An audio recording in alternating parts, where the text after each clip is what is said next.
Yo les quiero pedir por favor que mantengan a Carla en sus oraciones, a Chaito por favor, a la familia, porque esto es un tiempo difícil. Y pues necesitamos al Señor, amén. Pues guys, es de bendición estar aquí con ustedes otra vez. Los que no fueron al campamento la semana pasada, tuvimos un tiempo increíble. Tuvimos un fin de semana bendecido. De hecho, hemos planeado que vamos a hacer el campamento de pérdida 3 veces al año. El próximo viaje va a ser en abril, dijimos, por ahí, como en abril. Hagan sus planes desde ahorita para que vayan con nosotros. Tuvimos un tiempo increíble, lo vamos a hacer 3 veces al año. Les vamos a dar más que suficiente tiempo para la próxima vez. Alright guys, Mateo capítulo 22, hace unas de las semanas atrás vimos a los fariseos y a los herodianos, si ustedes recuerdan, vinieron y confrontaron a Jesús. Y le hicieron esa pregunta, que si deberían los judíos pagar impuestos a César o no, ¿recuerdan? Y el plan de ellos era de atrapar a Jesús, ¿no? Ellos pensaban, si Jesús dice, pues sí, entonces pues eso iba a voltear el pueblo judeo contra él. Si Jesús decía que no, entonces sí, eso iba a voltear a los romanos contra él, lo iba a ser enemigo. Y Jesús, siendo Jesús, les pidió una moneda. Y le dieron un denario y les dijo él, ¿quién es la imagen que está en este denario? Y le dijeron, de César. Y Jesús le dijo, entonces denle a César lo que es de César y denle a Dios lo que es de Dios. Y al oír esto quedaron maravillados, dice la palabra de Dios, y se fueron. Jesús los dejó con la boca abierta, ¿correcto? No tenían con qué responder. Bueno, esas trampas no terminaron, porque hoy se acerca otro grupo a Jesús, otro grupo que se llaman los saduceos. Los saduceos básicamente era como otra religión, otra denominación de la religión judea. Creo que es la mejor manera que lo puedo describir. Los saduceos eran un grupo de donde vinieron muchos de los sumos sacerdotes a la nación de Israel. Venían ellos de familias aristocráticas, comerciantes. Eran los elementos más ricos de la población. Y los saduceos estuvieron bajo la influencia del helenismo, o lo que es de los griegos. Y ellos básicamente tendían a tener buenas relaciones con los gobernantes romanos de Palestina. Y representaban en general la visión conservadora dentro del judaísmo. Pero los saduceos y los fariseos estaban en un constante conflicto entre sí. No solo por los numerosos detalles de la ley y de los rituales judeos, pero más importante, discutían por el contenido y el alcance de la revelación de Dios al ser humano, específicamente a los judíos. Los saduceos básicamente negaban ir más allá de la Torah escrita o de los primeros 5 libros de la Biblia. En otras palabras, ellos no aceptaban ninguno de los libros históricos, poéticos o proféticos de la palabra de Dios, sino solo de Génesis a Deuteronomio, los primeros 5 libros de la Biblia, los 5 libros de Moisés. Y es por esta razón que existían diferencias con los fariseos. Ahora, los saduceos también negaban la inmortalidad del alma. O básicamente decían que no había resurrección corporal después de la muerte. Negaban también la existencia de espíritus angélicos, y para los saduceos la ley oral, es decir, el vasto cuerpo de tradiciones legales judías postbíblicas, significaba casi nada. Por el contrario, los fariseos veneraban la Torah, pero además afirmaban que la tradición oral era parte integral de la ley mosaica. Y debido a su estricto apego a la ley escrita, los saduceos básicamente actuaban con una severidad en los casos de pena de muerte. Ellos interpretaban literalmente ojo por ojo, diente por diente. Eran conservadores en asuntos religiosos y por su riqueza, por su comporte altivo, y por su voluntad de comprometerse con los gobernantes romanos, despertaron el odio de la gente común en Judea. Y como defensores del status quo, los saduceos vinieron y vieron el ministerio de Jesús y lo vieron con considerable alarma y desempeñaron el papel en su juicio y muerte. Sus vidas de los fariseos y autoridad política estaban tan íntimamente ligadas al culto del templo que después que las legiones romanas destruyeron el templo, los saduceos básicamente dejaron de existir. Y la mención de ellos rápidamente desapareció de la historia. Todo eso para preparar la escena de hoy, para tener un entendimiento de quiénes son los que van a venir en contra de Jesús. Una vez más les quiero recordar que nos encontramos en la última semana de la vida de Jesús. Nos encontramos en Jerusalén, el tiempo de la Pascua, cuando Jesús va a ser sacrificado como el Cordero de Dios. ¿Por qué no oramos? Y vamos a pedirle al Espíritu Santo que nos guíe esta tarde. Señor, venimos a tu presencia una vez más, pidiendo que tú nos bendigas, pidiendo que tú nos enseñes, pidiendo que tú nos instruyas, pidiendo que tú quebrantes ese corazón de piedra y que nos des un corazón de carne. Queremos que tu palabra penetre, Padre, lo más profundo de nuestras almas y de nuestras mentes y de nuestros espíritus, porque queremos salir de aquí diferentes. Queremos decir, escuché la voz de Dios. Señor, yo quiero, Padre, que tu palabra entre como una espada de dos filos, como dice tu palabra, que corte entrando y que corte saliendo, Señor. Porque tú dices, yo corto, pero yo también sano. Mi deseo, Señor, es que tú nos ayudes, Padre, a ser transformados y cambiados para tu gloria. Señor, remueve de nosotros la basura de este mundo, remueve de nosotros el yo, remueve de nosotros, Padre, todo lo que va en contra tuya, Señor. No queremos ser religiosos, Padre, y venir y oír tu voz y que tú digas, pero no conoces las Escrituras ni conoces a Dios, así como los saduceos. Porque podemos ser hombres y mujeres religiosas y no conocerte. Al contrario, Señor, yo deseo hoy que nosotros aprendamos a tener una relación contigo de padre e hijos. Que tú nos amas exactamente como somos, imperfectos, amados en el perfecto amor de Cristo Jesús, y que tú nos des ese corazón y esos ojos para amar como tú amas y ver como tú ves. Bendícenos con tu palabra. Te lo pedimos, Padre, en el nombre de Cristo Jesús. Su pueblo dice amén. Amén. Vamos a leer desde el verso 15 de Mateo 22, solo para tener el contexto de lo que está pasando. Hace 2 semanas vimos los fariseos, ¿recuerdan? Dice el verso 15. Entonces los fariseos se fueron y deliberaron entre sí cómo atrapar a Jesús. Y los fariseos enviaron a algunos de sus discípulos juntos con los partidarios de Herodes, diciendo, Maestro, sabemos que eres veraz y que enseñas el camino de Dios con verdad, y no buscas el favor de nadie porque eres imparcial. Dinos pues, ¿cuál es tu opinión? ¿Es permitido pagar impuesto a César o no? Pero Jesús, conociendo la malicia de ellos, dijo, ¿por qué me ponen a prueba, hipócritas? Traigan la moneda que se usa para pagar ese impuesto. Y lo trajeron a un denario. Y él les preguntó, ¿de quién es la imagen y esta inscripción? Y ellos le dijeron, de César. Entonces él les dijo, pues den a César lo que es de César y a Dios lo que es de Dios. Y al oír esto se maravillaron y lo dejaron. Ahora nuestro texto de esta tarde. Ese día,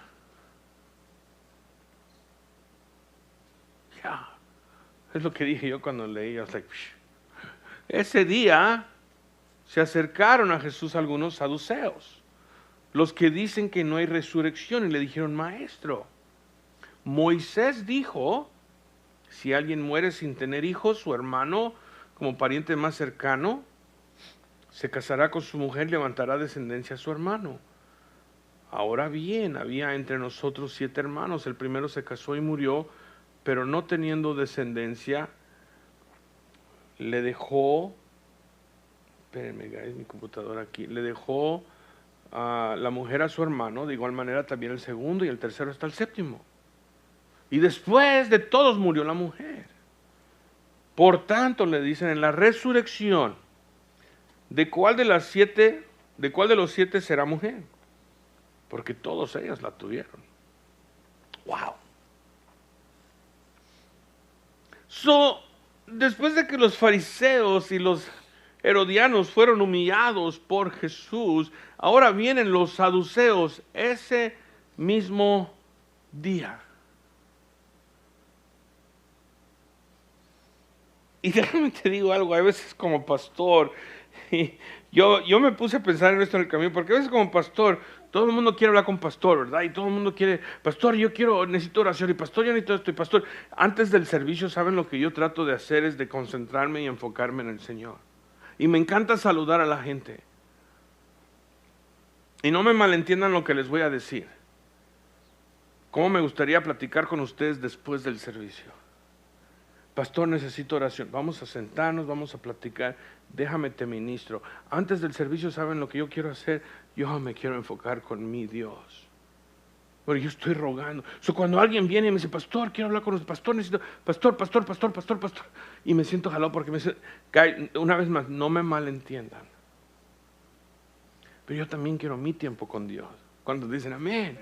Yo también necesito mi tiempo. Y yo me imagino a Jesús, vienen los fariseos, vienen los herodianos y lo están queriendo crear problemas y ahora vienen los saduceos.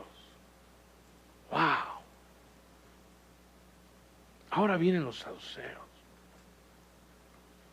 Ese mismo día. Ahora, ¿qué se nos dice de ellos?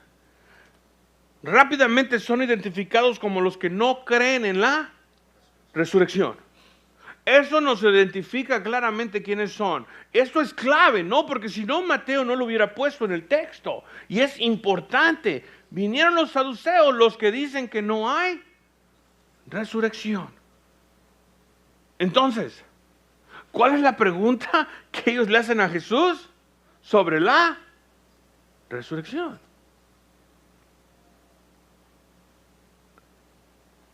Y recuerden, esta pregunta viene de los líderes de Israel. Del linaje del sumo sacerdocio. Esta pregunta viene de los que deberían de tener el mejor entendimiento de la palabra de Dios.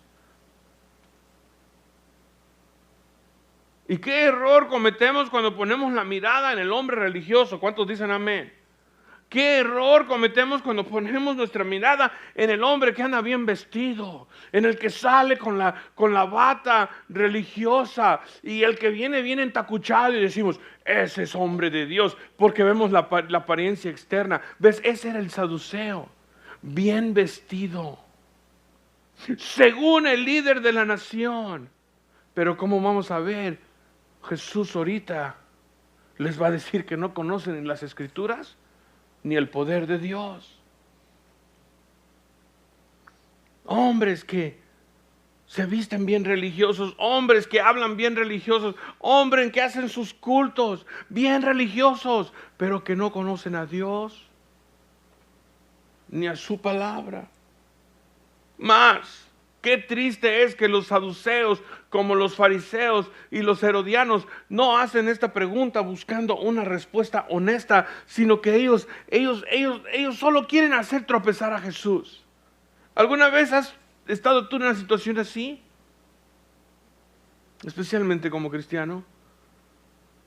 A ver, cuéntame.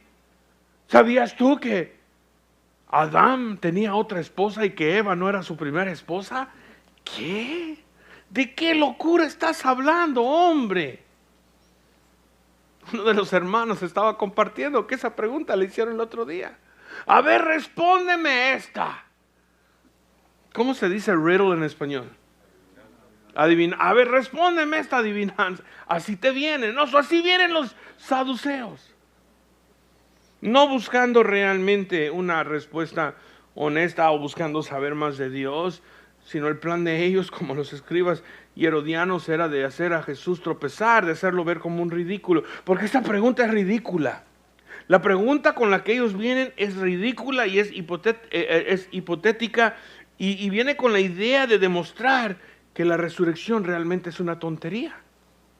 Ese es el plan de los saduceos. Miremos el verso 24, porque vienen y le dicen, maestro, Moisés dijo. Cuando ellos dicen Moisés dijo, ¿por qué dicen Moisés dijo? Porque ellos solo creen en los primeros 5 libros de la Biblia, ¿correcto? Ellos dicen, Moisés dijo, si alguien muere sin tener hijos, su hermano como pariente más cercano se casará con la mujer y levantará descendencia a su hermano. Ok, dicen, está bien eso, Jesús. Dice, pero Jesús, tenemos una pregunta. Mira, entre nosotros, qué bola de mentirosos, ¿no? Entre nosotros, dice, había uno, ¿sí?, que murió sin tener hijos. Su hermano, dice, el pariente más cercano, se casó con la mujer para levantar descendencia, ¿sí? Pero él también se murió. Y el tercero, hasta el séptimo. Si hubiera sido Jesús, yo, wow, hay que parar ahí, ¿no? Porque el problema es la mujer, no los hermanos. No. Ella es la viuda negra, ¿no? Dicen, todos se mueren del segundo al tercero hasta el séptimo. No coman el caldo de esta mujer, right? Y luego dicen, y después dicen, se murió la mujer. Entonces viene la pregunta, Jesús, en la resurrección, si es que hay, ¿de cuál de los 7 será mujer? Porque todos han tenido relación con ellas. Esa es la pregunta. Ahora, según Deuteronomio 25, del 5 al 10, si un hombre casado moría sin hijos, era la responsabilidad de su hermano embarazar a la viuda de su hermano y luego contar al niño como descendiente del marido fallecido. Los saduceos imaginan circunstancias elaboradas en este sentido y plantean esta pregunta. En la resurrección, ¿de cuál de los 7 será esposa? Y lo más seguro que esta pregunta era una que era muy común de parte de ellos para ridiculizar la resurrección. Ahora miremos la respuesta de Jesús, porque es poderosa. Y muchas veces, yo cuando leí esto, yo me puse a pensar, muchas veces tú y yo podemos cometer el error de formar una opinión sin realmente conocer a Dios, sin realmente conocer su poder y sin realmente conocer su palabra. Tú y yo podemos convertirnos en hombres y mujeres religiosas, como el saduceo, como el fariseo, con los ojos en lo externo. Formar opiniones sin realmente conocer el poder de Dios y conocer la voluntad del Señor. Jesús les dice en el verso 29, ustedes están, ¿qué? Equivocados. Y luego les dice, ¿por qué están equivocados? Por no comprender las Escrituras, ni qué más, ni el poder de Dios. 2 errores. Ustedes están equivocados por no comprender las Escrituras, ni el poder de Dios. La Reina Valera lo pone de esta manera. Entonces Jesús les dijo, erráis, ignorando las Escrituras y el poder de Dios. La Nueva Traducción Viviente lo dice así, el error es de ustedes que no conocen las Escrituras. El error es de ustedes que no conocen las Escrituras y no conocen el poder de Dios. Y la traducción en el lenguaje actual lo pone de esta manera, ustedes están equivocados. Ni saben lo que dice la Biblia, ni conocen el poder de Dios. ¡Wow! Me voy a enfocar un poco en esto y les voy a decir por qué. Porque ves, tú y yo podemos cometer este error. Problemas entre diferentes denominaciones, iglesias se han creado por personas que forman una opinión y crea división entre la iglesia. Es algo triste. Es triste. Y tú y yo podemos cometer el mismo error. Que el Señor nos ayude a conocer su palabra y a conocer su poder, porque entonces conoces su corazón. Porque podemos tener años en la iglesia y no conocer el corazón de Dios. Podemos caminar con altivez nosotros y ser legalistas y fariseos sin realizarlo y creer que estamos bien con el Señor. Te puede pasar a ti, me puede pasar a mí. Yo quiero conocer el corazón de Dios. ¿Cuántos dicen amén? Yo quiero que tú conozcas el corazón de Dios. ¿Cuántos dicen amén? Porque entonces cuando el mundo me ve a mí, no me va a ver a mí, pero van a ver a Jesús, van a ver a Dios. Y eso es lo que lo hace atractivo. Eso es lo que el mundo está buscando. El mundo está buscando el corazón de Dios. Y cuando nosotros nos convertimos en religiosos y legalistas, no estamos demostrando el amor de Dios, ni su corazón. Podemos formar opiniones que hacemos pasar por ley sobre algo que creemos bíblico y no lo es. Una vez un compañero amigo de trabajo, cristiano que amaba a Dios, éramos de dos diferentes iglesias. Él venía de otra iglesia y yo venía de Calvary Chapel. Y ellos eran un poco más legalistas. No quiere decir que no amaban a Dios, pero eran legalistas. Habían dejado introducir el legalismo poco a poco. Y en Calvary Chapel nosotros no nos consideramos liberales. Para nada. No lo somos.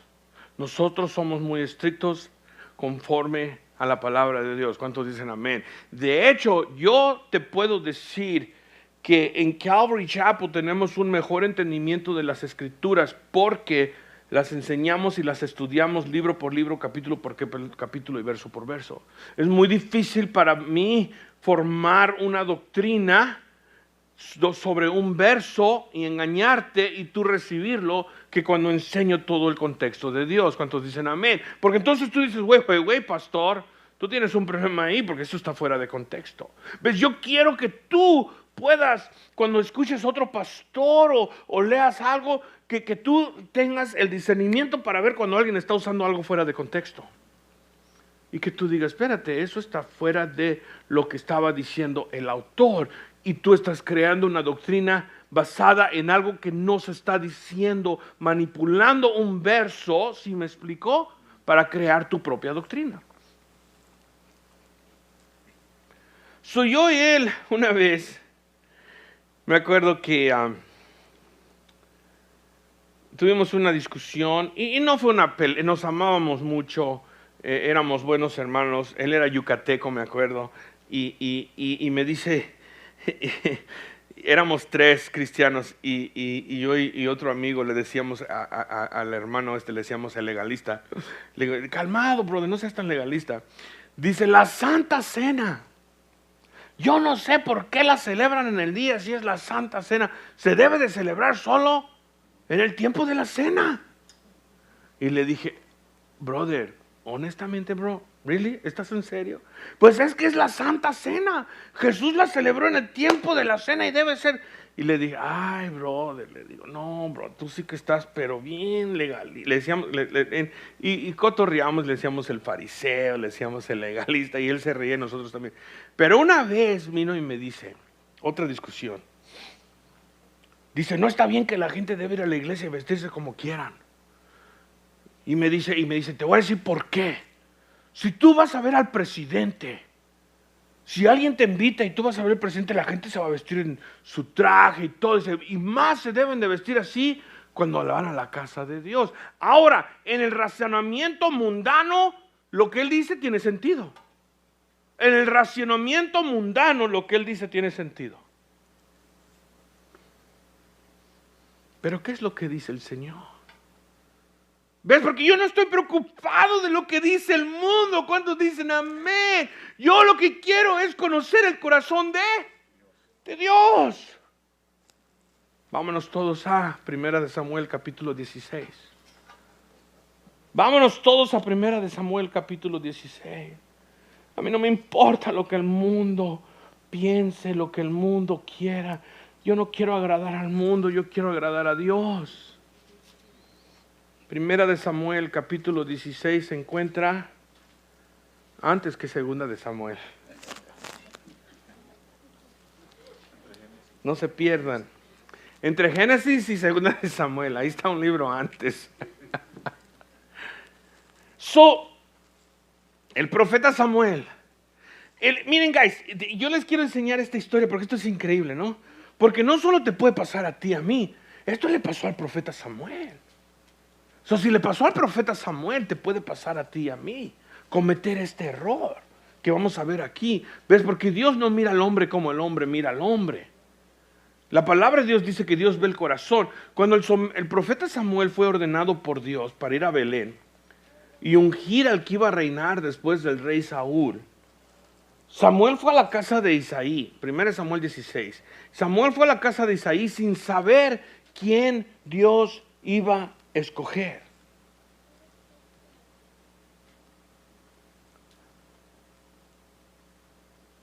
Primero Samuel capítulo 16, versículo 1 leemos. Y el Señor dijo a Samuel: ¿hasta cuándo vas a lamentar por Saúl? Después de que yo lo he desechado para que no reine sobre Israel. Le dice: llena tu cuerno de aceite y ve, te voy a enviar a Isaí, el de Belén, porque de entre de sus hijos he escogido para mí un rey. Dios le dice a Samuel: ve a Belén, busca a Isaí, porque de entre los hijos de él yo he escogido un rey para mí. Le dice Samuel: ¿cómo puedo ir, Señor, si cuando Saúl se entere me va a matar? Y el Señor le dice: toma contigo una novia y di que vienes a ofrecer un sacrificio al Señor. Y luego le dice en el verso 3: invitarás a Isaí al sacrificio y yo te mostraré lo que habrás de hacer. Entonces me vas a ungir a aquel que yo, ¿qué? Te indique, al que yo te indique. Verso 4: Samuel hizo lo que el Señor le dijo y fue a Belén. Y los ancianos, cuando lo vieron, temblaron y le preguntaron que se venía en paz. Él les dijo: vengo en paz, vengo a hacer una carne asada. No, él dice: vengo a sacrificar al Señor. Conságrense, vengan conmigo. Y Samuel consagró también a Isaí y a sus hijos y los invitó al sacrificio. Ahora miren esto, pongan atención porque esto me encanta. Cuando ellos entraron, ¿quiénes son ellos? Los hijos de Isaí. Cuando ellos entraron, Samuel vio a Eliab y dijo: ciertamente el ungido del Señor está delante de él. Pero, ¿qué dice ahí en el verso 7? Pero, empieza con un ¿qué? Pero el Señor dijo a Samuel: no mires ¿qué? Su apariencia. ¿Qué le dijo el Señor a Samuel? ¿Qué le dijo el Señor al profeta Samuel? No mires su apariencia, ni mires lo alto de su estatura. ¿Por qué? Porque yo lo he ¿qué? Yo lo he desechado. La razón, pongan atención porque esto es tan importante, porque Dios no ve como el hombre ve. Porque pues el hombre mira la apariencia ¿qué? Exterior, pero el Señor mira ¿qué? El corazón. Tenemos aquí algo tan poderoso, guys. Directamente de la boca de Dios. Dios dice: yo no veo la apariencia externa. De hecho, hasta hay una acusación aquí, ¿no? Porque Dios dice: ustedes ven lo externo, pero no yo. Yo miro ¿qué? Yo miro el corazón. Y eso fue lo que le dije a mi hermano, mi compañero. Le dije: brother, estás en error. Tú estás viendo lo exterior, Dios ve el corazón. Ve, nosotros podemos estar equivocados, así como el profeta Samuel. El profeta él miró a Eliab, que estaba bien guapo, que tenía su corte de pelo como Pastor Joe, que estaba bien fuerte. Dice: ese es el ungido del Señor. ¡Wow! Miren qué guapo se parece a Joe. Ese tiene que ser el ungido del Señor. ¿Y qué dice el Señor? No, tú estás mal, Samuel. Tú estás viendo la apariencia exterior. Yo veo él. Dice, ese que está bien entacuchado, ese que está bien vestido, ese que tú dices que se mira bien acá, dice, yo lo he desechado. ¡Wow! Yo lo he desechado. Porque Dios no ve como el hombre ve. Dios ve el corazón. De hecho, déjame te digo cómo llegó David. David era un pastor de ovejas. ¿Cuántos de ustedes conocen a los que trabajan en rancho que huelen bien bonito? ¿Qué hubo? ¿Don Francisco? ¿Los que cuidan de las ovejas huelen bonito? No, apestan, ¿verdad? Y si trabajas en el rancho, I'm sorry. Es que no hueles a rosas ni a Hello Kitty, hay que ser honesto, ¿no? No. Y luego no estaban muy limpios, que digamos, ¿correcto? Pero Dios dice, Dios no dice yo quiero al más sucio, tampoco no malentiendan. Pero Dios dice, yo quiero ese hombre cuyo corazón es como el mío. Entonces regresemos a Mateo 22, porque aquí está mi punto. Porque mi punto es este, ¿ves? Podemos creer, conocer la Biblia y realmente no conocerla. Mi punto es este, podemos ser como los saduceos y podemos creer, conocer a Dios y realmente no conocer su corazón. Ahora, no me malentiendas, no estoy diciendo que no estás salvo, sino lo que estoy diciendo es que nos hemos convertido en legalistas en vez de hombres y mujeres que conocen el verdadero corazón de Dios. El saduceo, ese era su problema, y hasta era altivo, y se vistían muy bien, y no conocían la palabra de Dios, ni su corazón.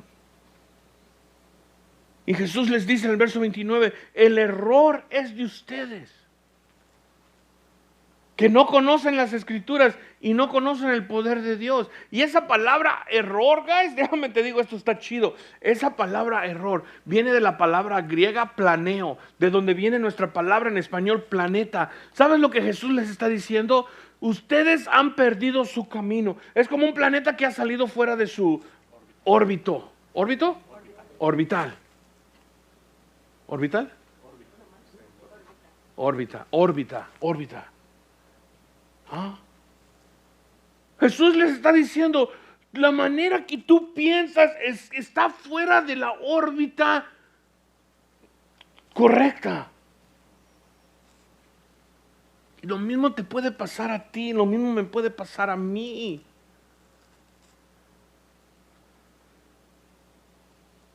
Y no conocer las Escrituras ni el poder de Dios. Ahora, Jesús, miren esto. Recuerden, los saduceos solo aceptaban los primeros 5 libros de la palabra de Dios. Jesús ahora en el verso 30 les continúa la respuesta. Dice, porque en la resurrección ni se casan ni son dados en matrimonio, sino que son como los ángeles de Dios en el cielo. Y en cuanto a la resurrección de los muertos, dice Jesús, ¿no han leído? Me encanta. Cada vez que yo miro que Jesús le dice a alguien, ¿no has leído? No que te crees muy religioso, no que eres muy fariseo, no que eres muy saduceo, no que eres son líderes del pueblo de Dios, no que están en el sumo sacerdocio. No han leído lo que les fue dicho por Dios cuando dijo, yo soy el Dios de Abraham, el Dios de Isaac y el Dios de Jacob. Él no es Dios de muertos, sino de vivos. ¿Cuántos dicen amén? ¡Wow! ¿Qué es lo primero que Jesús establece? Que sí hay resurrección. Lo primero que Jesús establece es que sí hay resurrección, pero que es muy, muy diferente a lo que nosotros conocemos como vida aquí, ya que la resurrección no es nada como este mundo y sus arreglos. La resurrección es una vida de orden, completamente diferente a la vida aquí en la tierra. Ahora, este pasaje tristemente ha causado que muchos se pregunten si van a existir relaciones matrimoniales en el cielo. O que si aquellos que han sido marido y mujer aquí en la tierra no tendrán una relación especial en el cielo. Bueno, no se nos dice lo suficiente. No se nos dice lo suficiente sobre la vida en la gloria para responderles a ustedes con gran detalle. Pero sí podemos comprender algunos principios de las relaciones familiares que seguirán en la gloria. Por ejemplo, el hombre rico y Lázaro. Recuerdan la historia de Abraham. Cuando el hombre rico estaba sufriendo y Lázaro estaba en el seno de Abraham, el hombre rico que sufría, él decía, manda a alguien a avisarle a mis hermanos. Va a haber una vamos a estar conscientes de nuestros familiares.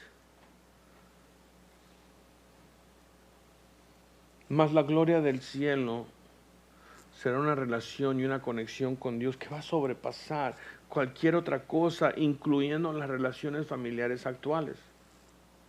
Yo no sé cómo va a ser el cielo, guys. No lo sé. Lo que sí sé que va a ser increíble.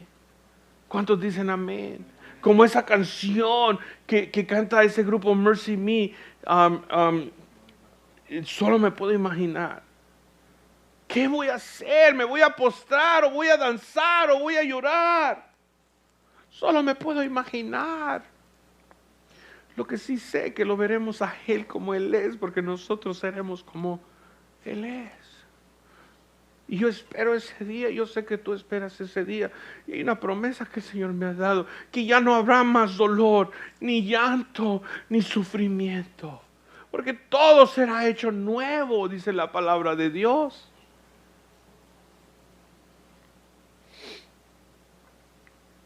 Jesús viene y les dice que sí hay resurrección. Y ahora lo va a establecer con la palabra de Dios, con los primeros 5 libros de la Biblia. Me encanta porque Jesús les dice en el verso 31, en cuanto a la resurrección de los muertos, ¿no han leído lo que les fue dicho por Dios? Cuando Él dijo, yo soy el Dios de Abraham, yo soy el Dios de Isaac, yo soy el Dios de Jacob. Dios no es el Dios de los muertos, sino de los vivos. ¡Wow! ¿Tú alguna vez has visto cuando alguien hace un punto que tiene un micrófono así y hace un punto machín? Y luego, ¿qué hubo? Eso es lo que yo así me imagino a Jesús. ¿Qué no has leído lo que fue dicho por Dios? Yo soy el Dios de Abraham, el Dios de Isaac, el Dios de Jacob. Él no es Dios de los muertos, sino de los vivos. Right? Yo así veo a Jesús. Cuando el mic drop, ¿qué simboliza? Que no hay respuesta a lo que Él dijo, sino yo gané. Right? Ahí Jesús ganó y machín. No solo ganó, ahí Jesús ganó. Right? Es como que le traigan un, ¿cómo se llaman? Cuando ganan un concurso, no un trofeo, pero aquí que diga machín. Right? I don't know. En cuanto a la resurrección, les dice Jesús a los saduceos, la cual ustedes dicen no existe, ¿qué no han leído? Lo que fue dicho por Dios, yo soy el Dios de Abraham, el Dios de Isaac, el Dios de Jacob. Dios es Dios no de muertos, sino de vivos. Todo ese tiempo, ¿te imaginas que los saduceos hacían esta pregunta ridícula contra otros y nadie les podía responder? ¿Ves? Esta era la pregunta que ellos usaban para según decir que no existía la resurrección. Pero viene Jesús y les responde claramente. Dios es Dios de vivos, no de muertos. Él no dijo, yo era el Dios de Abraham. Él no dijo, yo era el Dios de Isaac. Él no dijo, yo era el Dios de Jacob. Él dijo, yo soy el Dios de Abraham. ¿Cuántos dicen amén? Yo soy el Dios de Isaac. Yo soy el Dios de Jacob. Juan Calvino dice, como ningún hombre puede ser padre sin hijos, ni rey sin pueblo, así estrictamente hablando, el Señor no puede ser llamado Dios de nadie más que de los vivos. Wow. Vamos todos a Mateo 17 bien rápido y vamos a cerrar aquí. Vámonos todos a Mateo 17 bien rápido. Les quiero enseñar algo.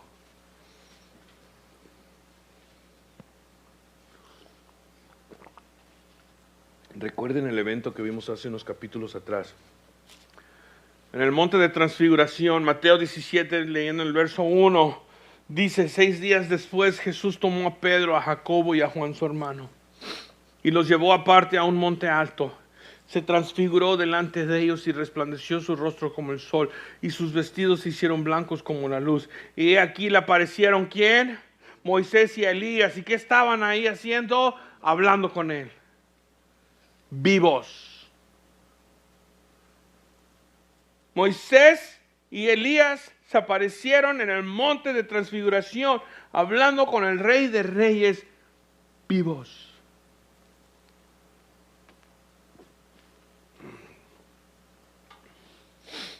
Y esto nos dice a nosotros, Daniel 12:2, y muchos de los que duermen en el polvo de la tierra serán despertados, unos para vida eterna y otros para vergüenza y confusión perpetua.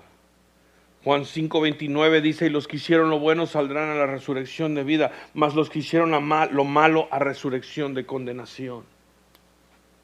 Hebreos 9:27 dice: y de la manera que está establecida para los hombres que mueran una sola vez, y después de esto, el juicio. El día vendrá y Cristo va a regresar, pero ya no como Salvador. El día vendrá y Cristo va a regresar como juez. Y todos resucitarán a juicio. Y solo una pregunta va a importar. Y quiero que si tú estás aquí hoy, si tú estás escuchando en Facebook, que por favor en este momento pongas atención. Solo hay una pregunta que va a importar, y es esta: ¿qué hiciste con Cristo Jesús? ¿Qué hiciste con Cristo Jesús? Jesús dice en Mateo 10:32 al 33: a cualquiera pues que me confiese delante de los hombres, yo también lo voy a confesar delante de mi Padre que está en los cielos.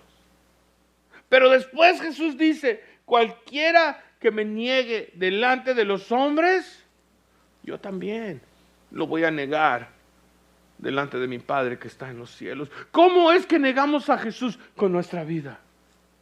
Cuando tú lo rechazas, cuando tú rechazas su palabra, cuando tú rechazas quién Él es, tú lo estás negando.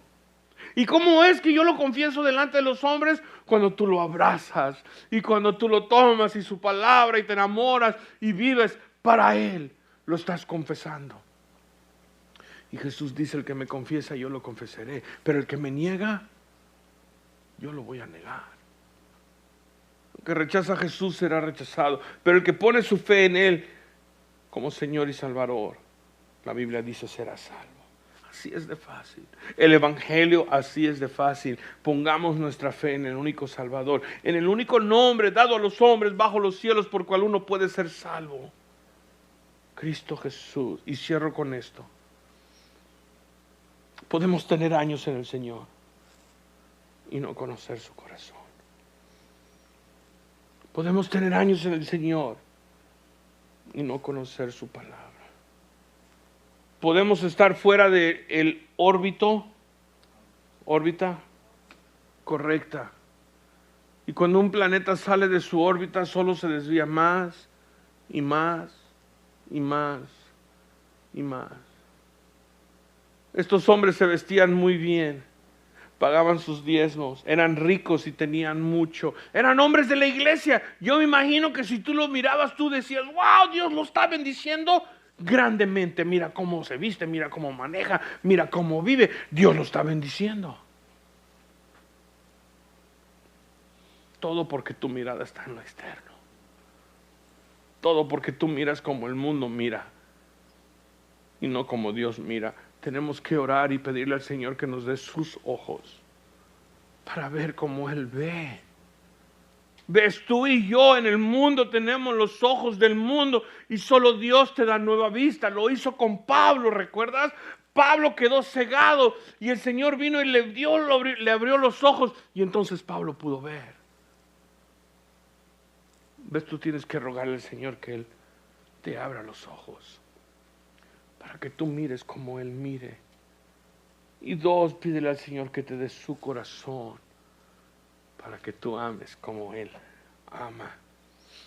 Porque ves, aunque tú vieras a estos saduceos y tú dirías, wow, están bendecidos. Jesús vino y los reprendió.